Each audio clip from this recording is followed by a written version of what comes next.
One morning, the engines were getting ready for the first trains of the day.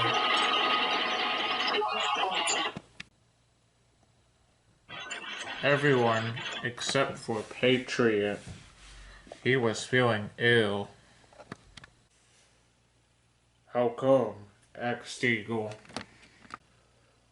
Ugh, he groaned. I don't think I can take the express today. Oh, don't be daft, said Corbin. You're faking it. No, I'm not. It's true, said Patriot. Why won't you try scrapping that filthy old tanner again? An ice bunker like me and Ginty, said Pug. It was lucky enough for Pug that Patriot didn't have the energy to reply back. Peter, however, could see how sick Patriot was.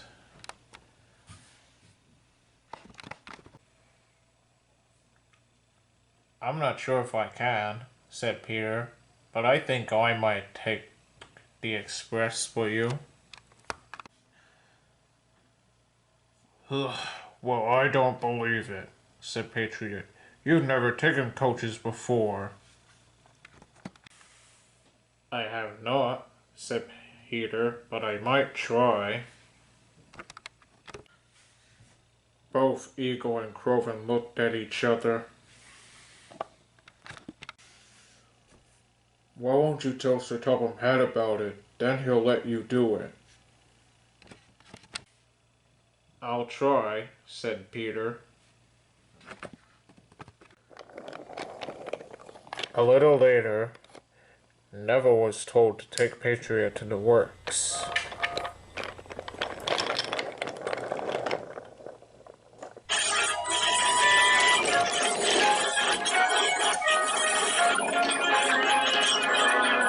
Meanwhile, at Dickerstown, Sir Topham Hatt was expecting Patriot to arrive.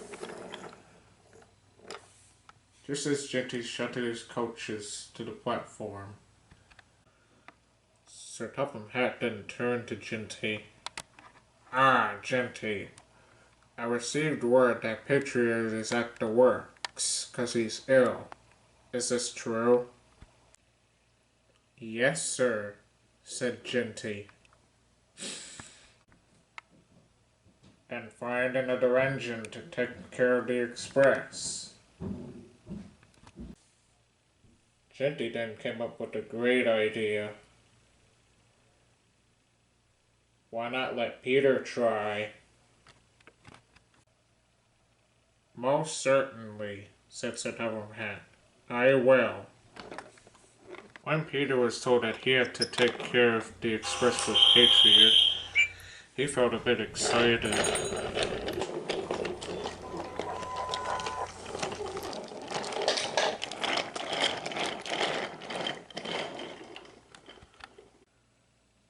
I can't believe I'm taking coaches for the first time. I haven't pulled coaches before. Oh, today is your lucky day, Peter, said Sir Topham Hatt. Peter agreed. He knew what he had to do when to pull coaches. He knows that he's careful not to bump them and to treat them with care. As soon as all the passengers were on board, the conductor's whistle blew and Peter steamed out of Victorstown Station.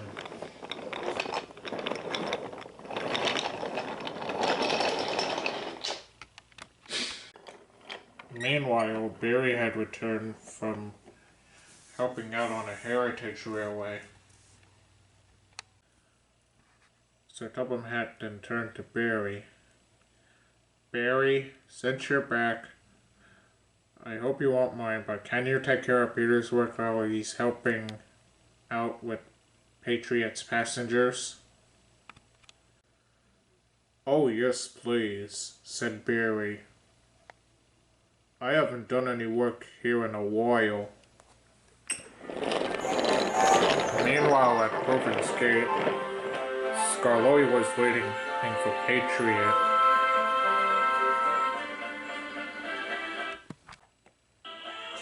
But as he waited for Patriot to arrive, he noticed that it was Peter.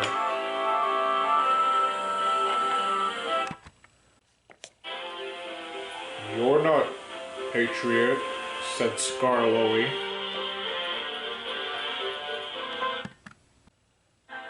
"Not at all," said Peter.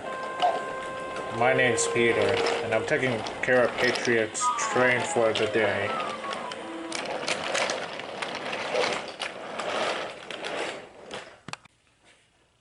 "How come?"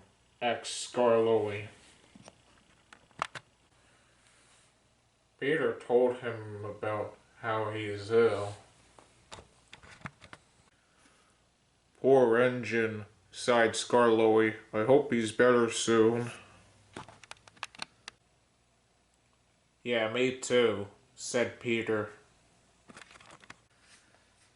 "Anyway, how's your first day taking care of his work?" "Oh, it's off to a good start," said Peter. "No further incidents. I didn't even bang or bump the coaches." "That's great. You do just as well there, and, well, say Handel and Duncan can often have trouble with coaches." Peter giggled. Then the conductor's whistle blew for Peter. "Oh, that's my conductor's whistle. I have to go now. Nice being you, Skarloey." And Peter steamed off. "Same to you," Skarloey replied.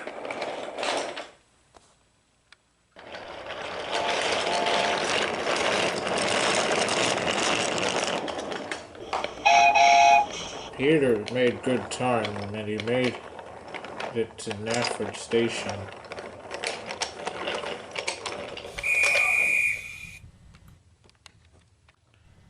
Groven was very impressed. "You're doing really well, Peter. Keep up the amazing work," he said. "Thank you, Groven," said Peter. Sorry to say for Barry that he was looking harder more than ever, but he didn't mind.